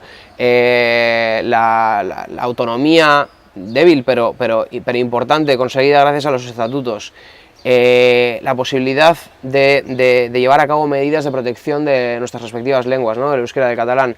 Todo eso se había conseguido hacía relativamente muy poco tiempo en ese momento, y de repente se veía bajo una amenaza directa y mortal, ¿no? Entonces, esa parte de la memoria popular de ambos pueblos, de vivir la guerra en clave de lucha por la propia supervivencia como pueblo, ¿no? Creo que es muy importante no olvidar eso. Lobak 75. urteurrenien sortzen da, baina nik uste dut arina hau irakurketa bat egin de, Astra dela igual hor klabi, ez da? Astraren okupazioa emoten da 2006. urtean, 100 gazte Astrara sartzen dire, eta ni beti konteta dute moduen, horrek Gernikako gazte belaunaldi oso bat, Gernikeko historizegaz lotzen dugu, ez? Astra da 100 urteko zen eraikin bat, Astrak irudikatzen du 20. mende hasikerako industrializazioa, Astra ezagune da, ikono bada, arma fabrika bat izen dalako, armak egin izen dire Gernika okupatu horretik errepublikarentzako, Gernika okupatu eta gero frankistentzako armak egin izen dire, gerora mundu osoko ejertzitoetako pistolak eta egin izen dire hemen, eta 20. mende bukaeran representetan dugu bai industrien gainberi, ez? Gerniken hain ezagunen zen industrien gainberi, ez? Kiebran sartzen da Astra, eta hor sozelan gaztiok lortzen dugu 2006. urtean, ez? Astra okupatu, publiko itxi lortzen da, eta Astra proiektu egaz, eraikin publiko honetan lortzen da, herri honeri eskaintzia aukera bat, ez da? Tresna bat, herri zebera aldatzeko. Somos la última generación que oímos sobre el testimonio de la guerra civil y el bombardeo en primera persona. Yo creo que es que incluso tenemos el deber de transmitirlo a las generaciones que van a venir, a generaciones que esto luego sí que, si a nosotros nos suena lejano, a ellos les va a sonar más. Entonces yo creo que sí tenemos el deber de que no se pierda eso, porque igual sí que van a estar los grandes testimonios de las grandes figuras, pero no el de mi mamá, o el de la tuya, o el de la Ichiche, de alguien que lo ha vivido en persona y que este año en el 80 aniversario, estando en el búnker, porque Lobak hicimos una especie de exposición, vino gente que contaba unas historias que yo decía, pero estas historias, ¿cómo se van a perder? Me pareció, y una pues sí que no quiso que le grabásemos y tal, súper comprensible, pero me dio una pena, digo, esta gente pues de 80 años, una que había nacido el día del bombardeo, que contó una historia muy potente, y otra pues que tenía ya, que había contado cómo había estado en el búnker con su hermano, entró en el búnker, se puso a llorar. Contaron unas historias que es que a mí se me parte el alma que esas historias se vayan a, bueno, si sus hijos o hijas igual lo van transmitiendo, pero que esas historias se queden en el olvido, me parece que vamos, que tenemos que hacer algo. Y Lovac está ahí para, yo creo que para eso. 2006en Astra okupetan da, eta bueno, Astragaz, bueno, lortzen da Astra publikoa itxie, da Astragaz batera lortzen da Astrako bunkerra, dala bizitatu aldan bunker desentiena Gerniken, eta beste elementu bet oso ikonikoa edo simbolikoa dana dela Astrako sirena. Astra ondoko eraikinen teiatuen egon zan sirena bat, eta, bueno, nahiz eta ez jakin ziur bombardeoan joan ziren zanik, gazte batzuk egon ziren teiature eta lortu bien sozelan bat seguratieri engaineta, teiature egon eta sirena hori bajatzen. Eta historize da, sirena hori neko oso txarto egon zen, Astrako batek eroan beren lantegire, pieza solte zen, barriro monte zen, eta sirena deko txapatxu bet ipitzen daula Sabadeleko enpresa baten egin egon zela. Orduan, beren sasoien eskendun ikerketa askorik egin, eskendun inogaz kontakturik eitzi lortu, baina ige zoin dela urte pare bat, lortu zuen Sabadeleko historia museoan bitartez, fabrika honetako historialari bategaz harremana, eta horrek egin ziren ikerketa batzu, zela zirenien neurrizek eta bidaliako zen, eta boin dela bi urte konfirmetu dozkuen, zelan baiet. Sirena hori dela, boin dela 80 urte, abizu emon bana, boin dela urte batzutatik, urtero pertsona edo elkarte esanguratzuren bateri esaten jaki sirena aktibetako. Eta urte baten aleman batzuk egon ziren hemen bizitan, Astra bizitetan eta Gernika eta eurek aktibe bien. Beste urte baten Foruria eta Familikoak aktibe bien, ze Foruria euren aitzitxe izen zen 1957 zen sirenie aktibe bana. Eta azken bi urtietan, indela bi urte, esan duzu moduen, Siriako errefuxiatu, Gasteizen bizitzen dauzen errefuxiatu familia bat etorzan sirena aktibatzen. Apurrobete azkenen urtietan bombardaketan urte hurrena errefuxiatuen gaizega lotzen gabizelako. De hecho, la idea nace en el 79 aniversario del bombardeo de Guernica. Vienen a activar la sirena una familia de Siria, que el chico le pilla la guerra de Siria estudiando en Gasteiz, que él tiene la grandísima suerte, entre comillas, que está aquí, puede traer a la mujer y a la niña y tal. Y activan la sirena en Astra, y luego estamos aquí en Astra tomando un café y tal, y surge, ella me dice, pues para que veas lo de la memoria histórica también, hablando, hacen muchas preguntas sobre Guernica, y ellos son de Alepo, y comparaciones, pues cuánta gente vive aquí, Astra qué era y tal, y va y mi compañero les cuenta un poco la historia de Astra y tal, cómo no fue bombardeada y tal, y ella cuenta cómo en Siria todo es bombardeado menos las cárceles, porque están esperando a que cuando acabe el conflicto de Siria, pues todos a la cárcel, tú, no sé qué. Y ella empieza a contarme, él hablaba muy bien castellano, ella no tanto, pero ella empieza a contarme y me dice, Baitane, yo vivía igual que tú, igual, ella llevaba un pañuelo, yo no, pero igual que tú. Mi carrera, mis amigas, el gimnasio, pues igual, ¿no sabes? Luego dentro de su religión o lo que sea, igual. Y dice, y a mí la guerra me sonaba a historias de mis abuelos, exactamente igual que a mí. Entonces aquello sí que me hizo también, dije, ostras, que esto, dice, empezó la primavera árabe, manifestaciones en la calle, cada vez más duras y de repente estalla una guerra. Y a mí aquello me hizo, porque me vi, dije, es verdad, a mí también lo de la guerra, lo que hemos hablado, cuenta historias de nuestros abuelos, más que suenan muy lejanas, que no lo son, pero suenan muy lejanas. Y entonces yo de ahí sí que nace un joder. Y yo al final también le dije, ¿y qué es lo que queréis que hagamos? Por ejemplo, hemos mandado ropa, dinero, no sé qué, no sé cuántos, o sea, un poco lo que hace la sociedad, también un poco, no sé si un poco para la conciencia, tenerla un poco más tranquila. Y lo que me dice ella es, yo quiero que se diga la verdad, porque hay guerra en Siria. Eso es lo que queremos. Bueno, que acabe la guerra, pero que se diga la verdad, porque lo que has dicho tú, hay mucha información, pero ¿qué estamos más informados? No, yo creo que estamos más confundidos. Hay tanta información, quiénes son los buenos, los malos, porque hay una guerra y tal. Y entonces de ahí nace, vamos a hacer una protesta, y qué mejor sitio que Guernica, que hace 80 años aquí también la gente se fue, y se les acogió.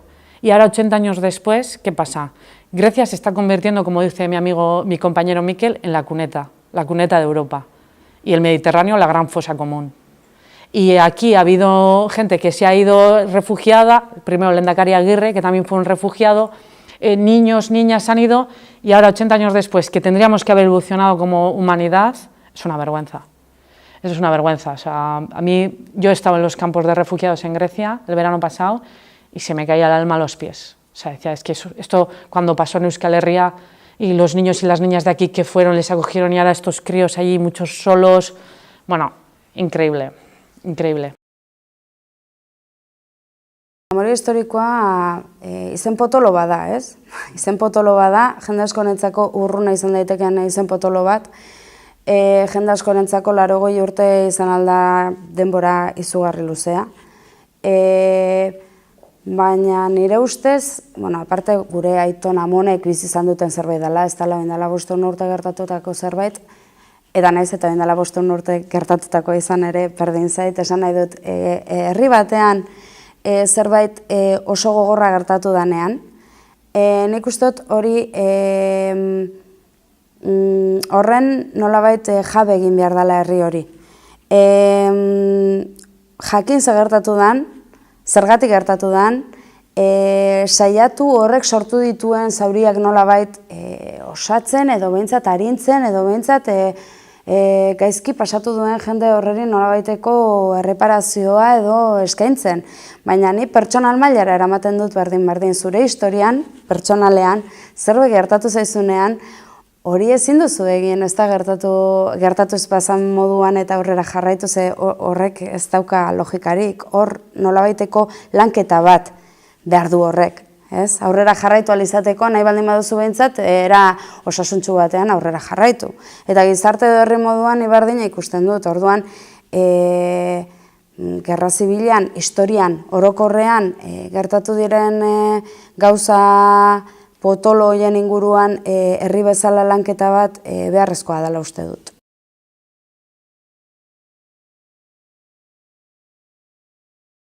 Nik uste dut gauze asko dauzela ondino ezagutzeko.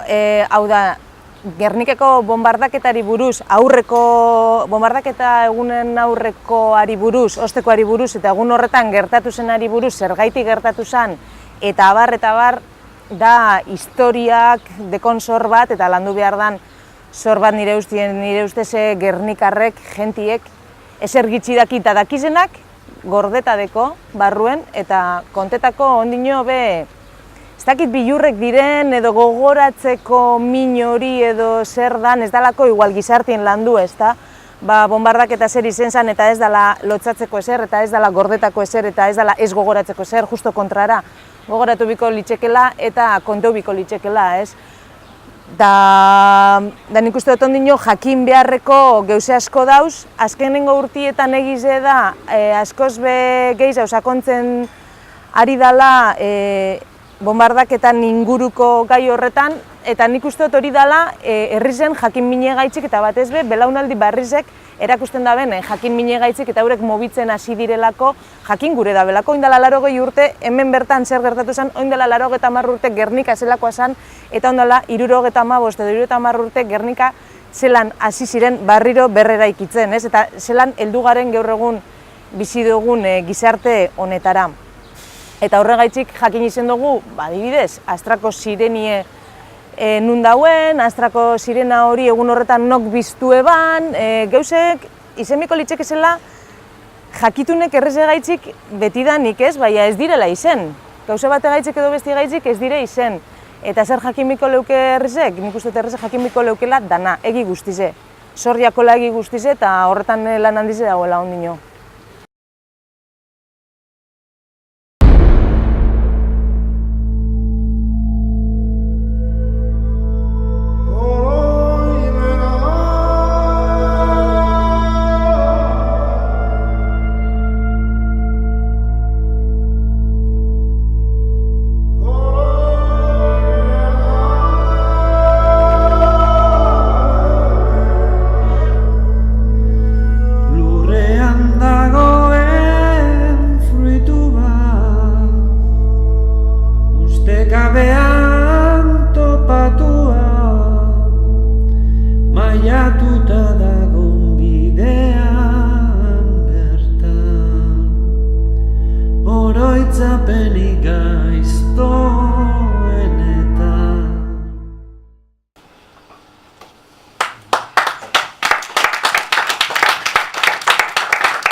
interesgarri iruditzen zaizu, baliogarria batez ere.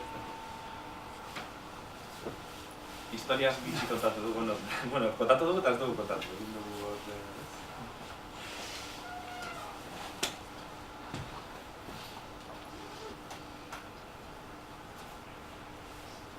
Pentsa beretxeko gauza gara da.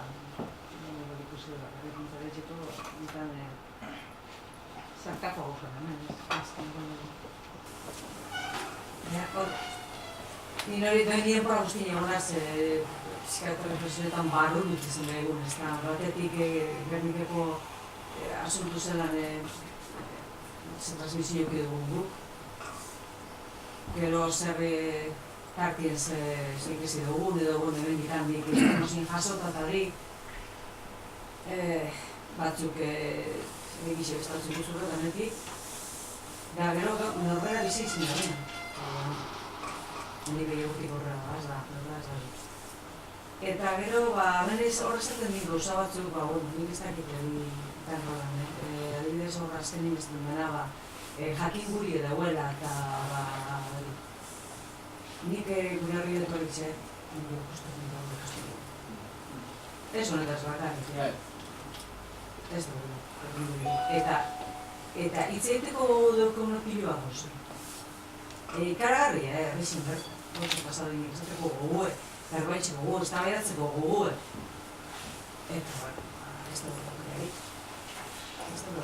eta egizateko, hori, igual Gernike bat ambizio beba da, eta gero beti izan da, simbolo bat ikusen egun arrimo beba, eta lan asko ginda, intelektual asko gonda, eta hori da eta hor asko landu da.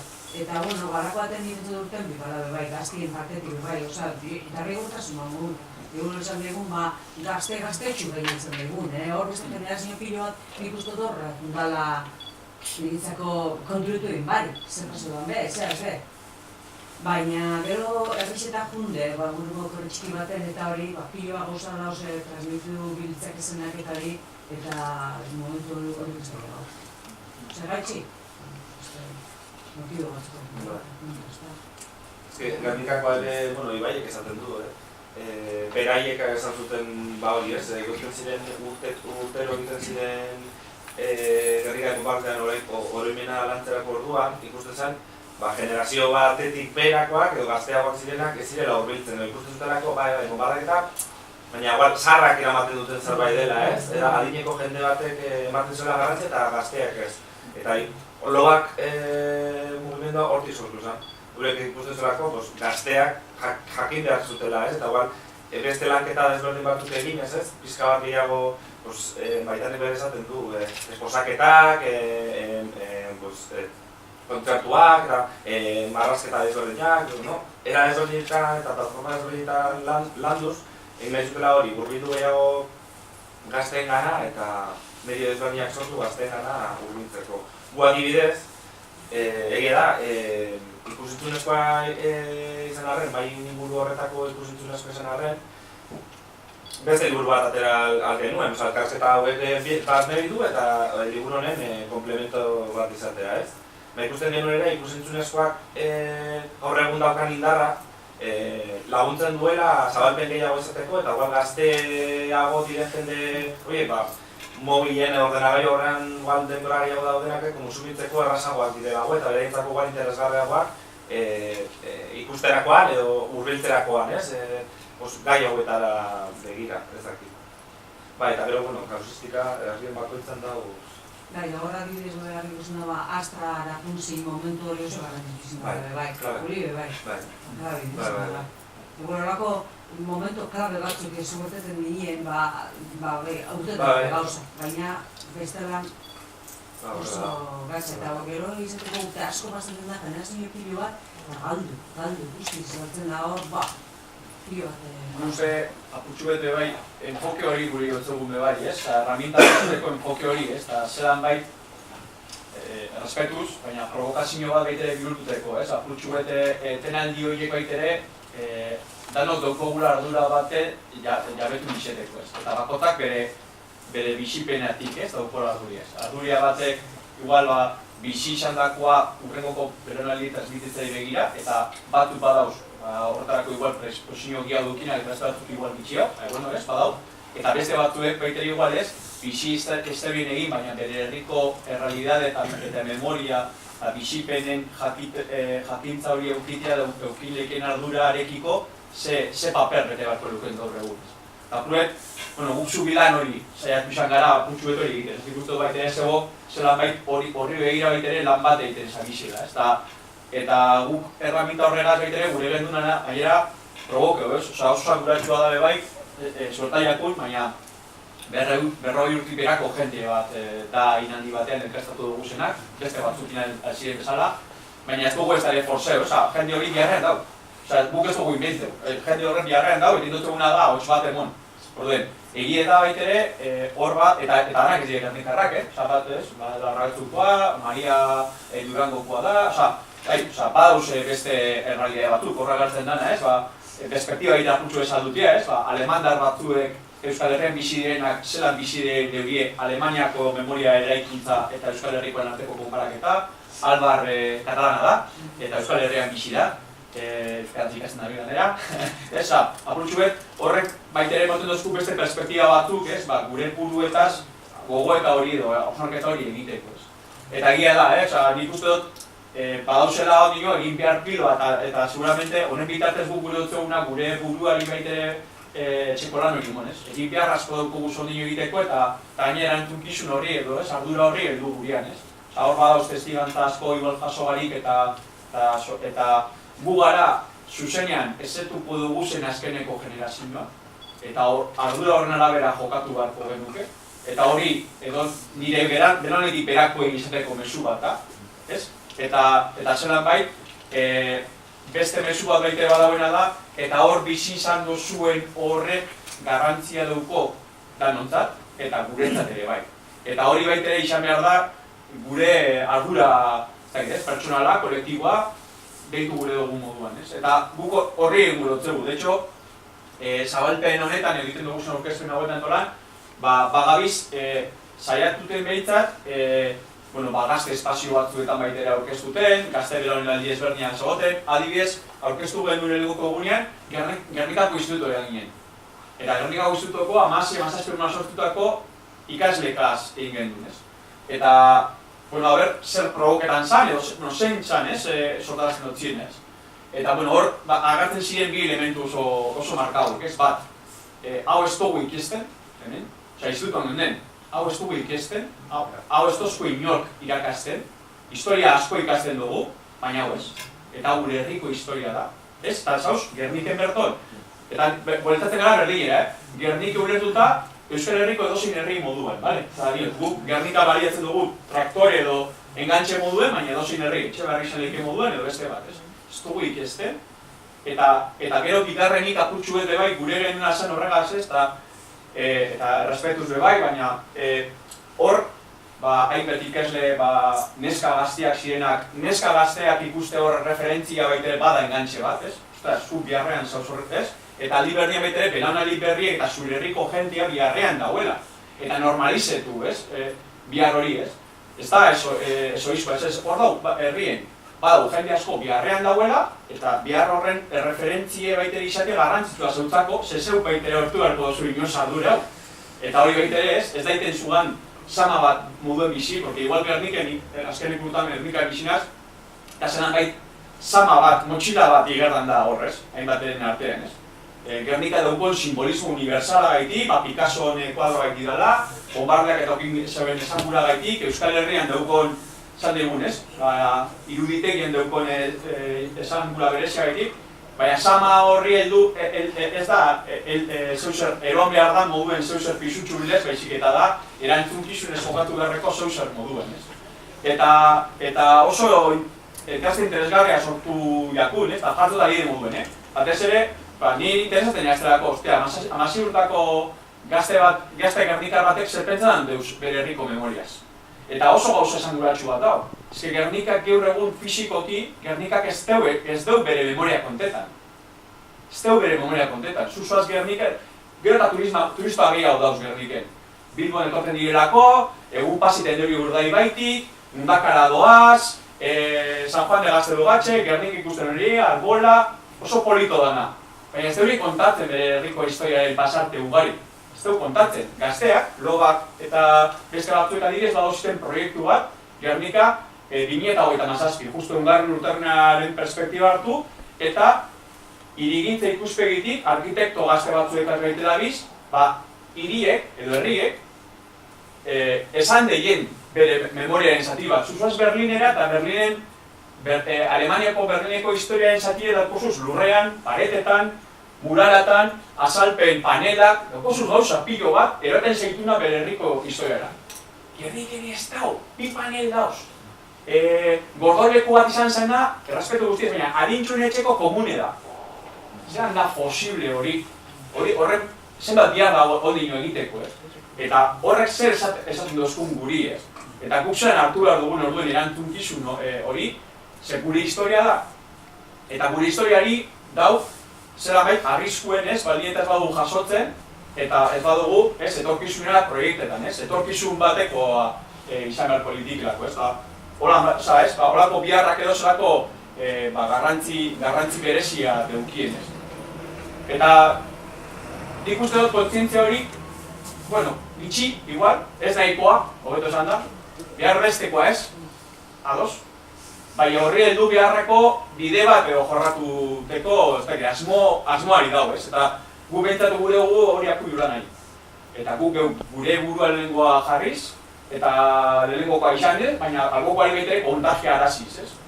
Eta, nik uste dut, lan pilo bat dagoela egiteko eta askotan igual denbora nahikorik ez. Baina behintzate horri zabaltzeko, mesuri zabaltzeko badauela lan polit bat, ez? Eta ni batez be, iruditzen jatena da, belaunaldi gazte batzuek behintzatez agian oin da bizela gaite horrek bere prozesu propioa egiten eta igual erraminta falta gazte sumatzen dela, ez da, konexin hori topeu behar dugu, ez. Dauen arduria, dauen testimonio hori zelan jaso eta emon, eta dauen erantzunkizun ardura hori zelan zartu, ez. Eta, behintzate asmo horregaz heldu gurean gabiz, eta, haber posible dago gintzate dagokio maiari erantzut.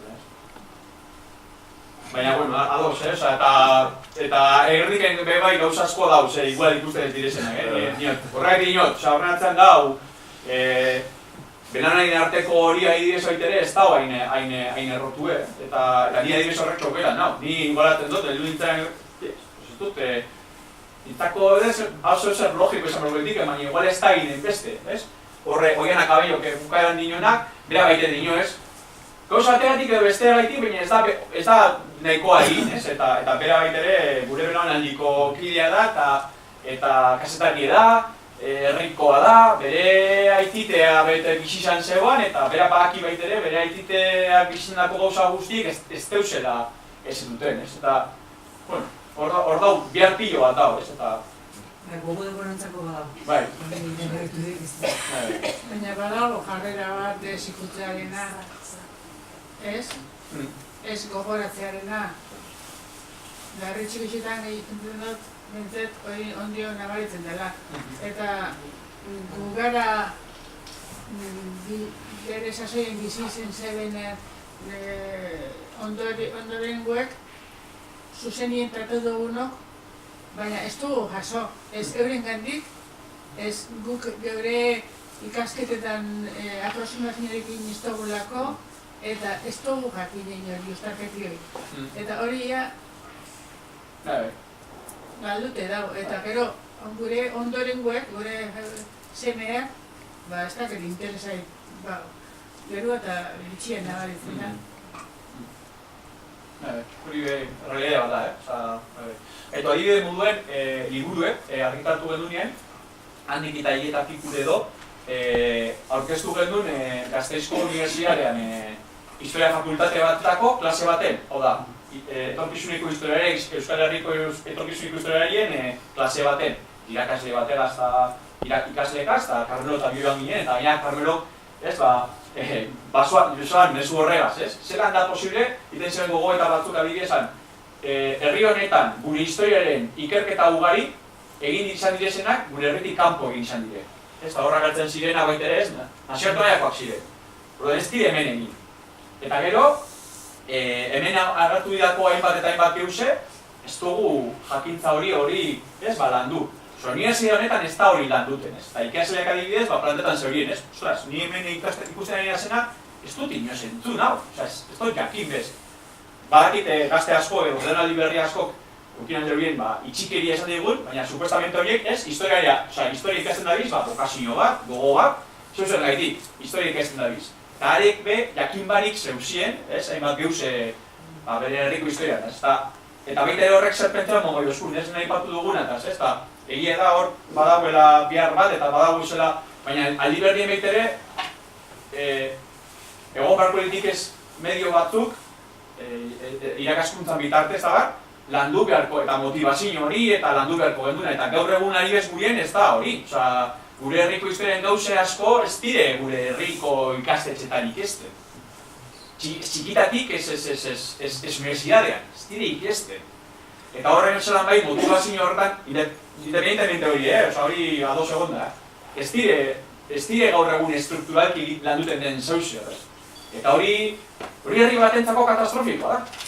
Katastrofikoa da. Ze memoria baten galerarako, izan beharko litikena, memoria baterako landuteko marko bat, hezkuntzei, gena, ikasketa, da kontrakoa lortuteko, desmemoriarako, porque existituko ez balitiken moduan funtsatzen dugu. Eta hor bizizan dena, alboan dauenaren testigantza ez dugu trasladetan eskola barrura. Orduen ez da, existituko ez balitiken moduan da. Beraz, beragikoa danean, ondorengoak kontratzen ez bale horiek, galdu dugu. Hori katastrofikoa da herri batentzako. Eta horregaz ez da bintzokentzen erantzukizunik beste gainontzeko kingal dugun funtzioz, baina da beste gogoeta bat, ez? Irakaskuntzak ze paper berte beharko luke memoriaren lanketan, herri honetan. Eta gurian ikuste dut, gauza asko doko uso dut nio... Nik esango nuke, lehendatziko gauza zorionak, oso ondo eginea dago, eta nire ustez gainera beste belaunaldi batzuekin zubi hori ere oso ondo landua eta gazte hori ez. Nire hausnarketa, burrati lanean nire buruari esan diot, hau Gernikaren egiak, K hori pluralizante hori, ez da? Nire ustez, egia ezaren egia hausnartu behar dira. Zeren egia ezaren arazura izan dugu hemen. Orduan, egia ezaren egia horiek zeintzu diran, nahiko nabariak daude batzuk, ez? Adibidez, Klausek esaten duena, Alemaniako gobernuan goitik ari direla memoria hori erakitzen zergatik. Alemaniako gobernua garaile izan zelako nazien edo fascismoaren aurka. Hemen fascistak izan ziren garaile eta jarraitu zuten garaile izaten 1917 aurrera ere. Beraz, egia bat hori da. Egia bat da, urte pilo baten sasi demokrazia honetan oraindik ez dela ezer egin. Egia bat da, beti hasi dela movimiento memorialista zorionez, baina traba guzti egin. Zorionez beti, ez Alemania moduan goitik, eta goitik bakarrik bota beraien goikoen egia bakarrik. Ez betik hasi da hori. Orduan hori hona da, baina betik hastea sekulako traba izugarri egin. Beste egia bat da, hori zergatik gertatu da. Zergatik betiken hasi da, tartean hemen partidu demokratikoak izan zirenak, bai PSOE eta bai Alderdi Jeltzalea, eta baita PC ere, kristonak sufritu eta gero, 35-40 urtetan, sasi demokrazia honetan, zergatik izan diran beraiek estaltzaileak. Egia horren, estaltzaileak, naiz eta kristona sufritu, bere milaka eta milaka militante. Zergatiak horrek dira benetako egiak atera behar dira. Zer dala eta 2007an lei de memoria historiko bat atera hemen. 30 urtetara, 17tik 30 urtetara, 2007an ateratzen dute lei de memoria historika. Zer da baina hau?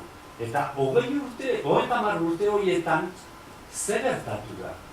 Zergatik ezin izan da memoria historikoa aipatu ere.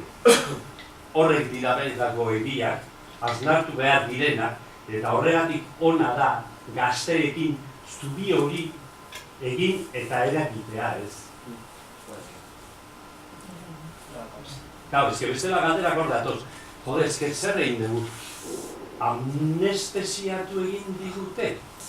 30 urtetan, 40 urtetan, anestesia, gizarte anestesiko baten bizi izan gara. Amnesia eragin ziguten 77an. Claro, eta hori badakigu zergatik etorri zen.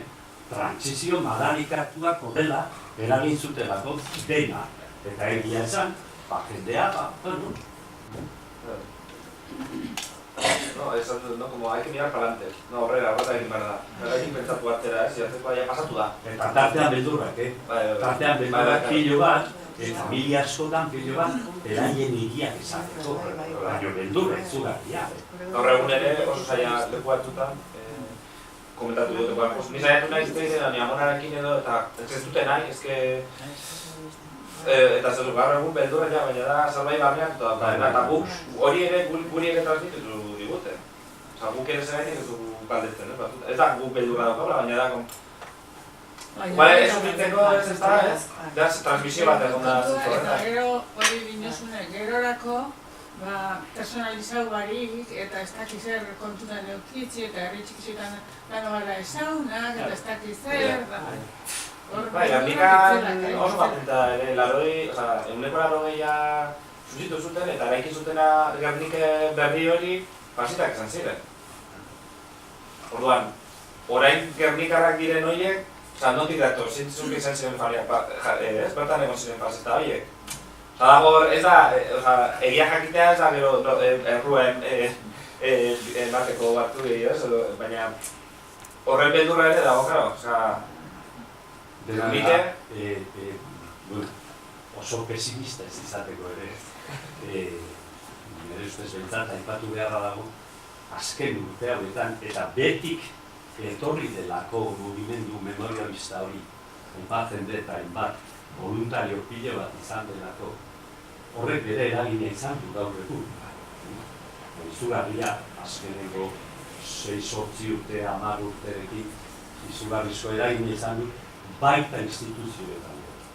Horregatik gaur egun esan beharra dago, adibidez, lortzen ari garela, udalak, eta udal pilo bat Euskal Herrian gainera, 30-etik gora, erabaki dutela, jadanik, eragile aktiboa izatea, agente aktiboa izatea, herriko egia guztia sortarazten. Herriko biktimekin egon, eta beraiek ere hasi frankismoaren aurka erantzukizunak eskatzen, aurka, kereiak jartzen. Naiz eta jakin badakigun gero, ergetakoakin da horietik segertatzen. Baina instituzioa pilo bat hasten badira, horrela lantzen eta erabakiak hartzen, hori oso importantea da, berorrek ere bultzatuko duelako. Beste gauza bat, montatu ere, eta oso importantea dela pentsatzen dugu, estatu mailako udalerrien sare bat, udalerrien justiziaren eta memoriaren aldeko sare bat, estatu maila.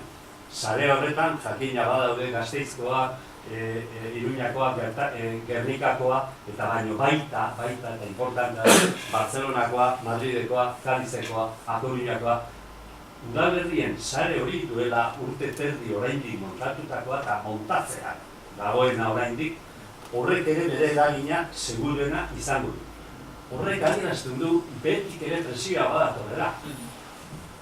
Eta naiz eta porrotak kapotzen artean, porrotak izan, adibidez, udalek, Elgetakoak edo Arrasatekoak edo horiek jarri dutenak lehendabiziko kereiak hemengo epaitegietan, hemengo judikatura guztia zalantzan jartzen, naiz eta horiek atzera bota, egia da, udal pilo bat, eta gainera azkenengo egun hauetan, erabakiak hartzen ari direla, beraiek ere kereian sartzeko.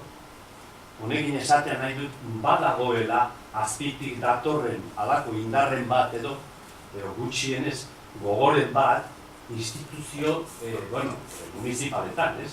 Edo baita, Gipuzkoako diputazioa orain dela gutxi erabaki duia bera diputazio moduan provintzia lurralde guztiko kereia baten sartzea. Beno, horrek ere urrats importantea dira. Hau, borroka oso luzea da, zeren memoria beretik etorri delako kontuan izanik garaileak zentzu batean orainik hor daudela, boterean daudela garaileak. Eta zentzu hortan da bai, dagokigula baitere biharrean jarraitzea, eta segitzea. Horati da oso importantea. Eta guretzako gainera, eta beste nik uste elementu bat, eta termino, uste filosofia hori erantzuten ez, eta nik uste hemen baita egiten duzuen biharra horren lehtuko dela, ez. Gernikan adibidez, oso errotu egon da, ez, memoria ariketa hori modu efemerideari loturiko ariketa dizetea, ez, da, apien 26, apia datorrenean, ez, orduan ez landuten tanto osoa, ez. Ikuste dut, badoala baitere, bueno, Gernika batzordeak adibidez bihar pilo bat egin dugu hortik aratago bebai, beste eragi batzu bebai, baina gero eta errotuago dagoena da hori, ez, horren inguruko lanketa ez dagokigula soilik, ez, bergoratu justo eguna danean, bai, noski baiet, horret daukon esangura guztiagaitik, baina hortaz aratago edozein egunetan, edozein eratan, edozein agaz, beharrezkoa da memoria ariketa kolektibo bateri erantzun berutzegula, zeu plantan zaizen terminoi erantzuteko. Nik uste dut horrek badukola baitere pisu bat edo lanketa bat, eta bitxi da, eta behar dira hau dau, baina horrei baitere erantzun behar diakola, ez? Eta zelan bait, nik uste dut garrantzitsuena ulertuta eta gazte belanaldi gehiago, bueno, gazte belanaldi, baina gintxienez, igual, zazi demokrazia honetan jaio izan dugu garen honez, hori begira, proiektatzen gaitulako nintzako garrantzitsua eta elementu tronkala bihurtzen dana. Memoria nondik gatozen jakitea da, baina gaurkoa errealitatea interpretatzeko eta biharkoa eraikitzeko. Eta biharkoa eraikitze horretan zu klabea zara, zu oinarrizkoa zara. Baina horretan, bizipen, testigantza, ezagupen eta jakintza guztiaren eroale izan behar zara ere. Zurea sortu, baina beste aurretik datorrenaren eroalea izeteko bebai, ez. Eta horretarako orduen ezagututea, zubigintza lan egitea, nondik gatozen jakitea, ezinbestekoa da, ez. Eta aldarrikapen hori da, ez da soilik interpelazio bat dozuna hirugarren pertsona bati, edo beste pertsona bati, ez da, nik uste dut gure burua egiten dut zeuguna da, ez. Norberaren gandik hasitakoa, ez. Orduen, usto bakazio horregaz, bihar pilo egin nahi da, bihar pilo bat egin behar gandio, eta lotzeko behar bat badau, ez? Eta gogo hori artikulatzeko gai ia bagaren, ez? Gu behintzat gure aldetik horreri duteko jarraituko zegu, eta Gernikaen egia, ez? Txapel horregaz edo aitzaki horregaz, baina gehiago hori bide bat emoteko gogoa gauz, eta gure ekarpentsua behintzat, ez? Sare horretan, gure ekarpentsua egiteko bidea utzi gure otzegu, eta, de hecho, ja pagabi zapultzue pentsan, hirugarrenan. Beruzten hemen honekin bukaera dela proiektuari, baina aurrera jarraitzen dugu. Eta ez, berak esan duen moduan, hurrengo generazio hori helarazteko eta memoria historikaren garrantziaren lanketaren egin beharra pentsatzen ari gara, aitea unidade didaktiko bat eskoletan eta lan egiteko. Adibidez, gure herrian aurkeztu genunean, irakasle bat, eta esan zuen oso interesgarri iruditzen zitzaiola, erabilgarria iruditzen zitzaiola, batez ere irakaslegoak irakurtzeko eta ikusteko, eta gero bere klasen erabiltzeko, baina batez ere historiako irakasleak jakin dezan, hau, porque seguramente ez dakila informazio hau ez dauka berak ikasia, eta helarazteko nolabait ere, gero, bere klaseetan, ez? Orduan, horretan... Bakigu ja batzuk irakasle bat usatu eskuela. Igual, ez da nahi igual, baina edo zatika, edo osoa, bueno, landuteko herramienta bat da, gu post-posi gainera horretarako balio garri bat, eta apurtxu edo erraiten ari garen indotik doa baitere, ez, zelan ez, eta modu arautu, marko arautu horretakoan baitere, memoria, gu beti izan dugu, eta uste dut hemen horretako zerbaiten, ez, gu ez gara historiariak, eta historialariei modu zientifiko baten hori egitera, ez, laga eta itxi eta respetu eta egiten jarraitzea, eta zorionez, ja Euskal Herritik kanpokoaz gain, Euskal Herrian barrena badauz ikerketa asko eta onak egiten termino egiten, ez? Ari lujo igual horren guko, baina badauz gauza asko egiten ari direzenak, eta gu historiaria zareak gara, baina ez gara historiariak, baina iruditzen jakuna da, gu eta uste dut hemen filosofia berdinan berbaiten dugula, dela memoria landu gure dugula. Eta memorian historia zati handi bat da, baina ez da bakarrik, ez? Memorian zati bakarra, eta zelan baita horretan, ez? Trebatu eta landu beharreko zeusen dela. Eta iruditeaku, horretarako bitarteko hau beharko dugu zela, eta garaileak ez tozku zela eskainiko. Eta guk geuk sortzen ez badugu, zurrengokoei zerbitzua hori iteko aukerarik ez dugu izango. Guk be baduko gurea, guk be adibidez proiektu hau diru laguntzak eskatu izan dugu, uste dugulako garpentsu bat dela, zoritzarrez memoria historikoaren legedi horren aplikazionerako 0 euroko aurrekontu bezala gobernutik ugandi baitere gertuago dauzenen gandik ez dugu hainbeste jaso, 0 euro izan da baitere jaso dugulako, baina guk behintzat uste dugula, badauela, ez, indarren nahiko horri heltzeko eta bitarteko gehiago eskaintzeko. Momentuetan gabiz, unia dietiko horren formulazioan bitartez, irakaskuntzan, ikastetxetan, edo alakoetan, edo beste eskola marko batzuetan, landuteko erraminta bat izan, gida bat. Eta batez euretuta de, memoria eraikitzeko ardura danok daukogu, eta danok horretan, gogoetatu beharko genuke, zelan, zer, nogaz, baina instrumento egitea horretarako, ez. Eta guk horrega uste dugu, beste karpentsu bat egin aldo dugule, eta zabalpen lan bat egingo dugule. Eta duen, memoria egiten jarraituko dugu gehiago.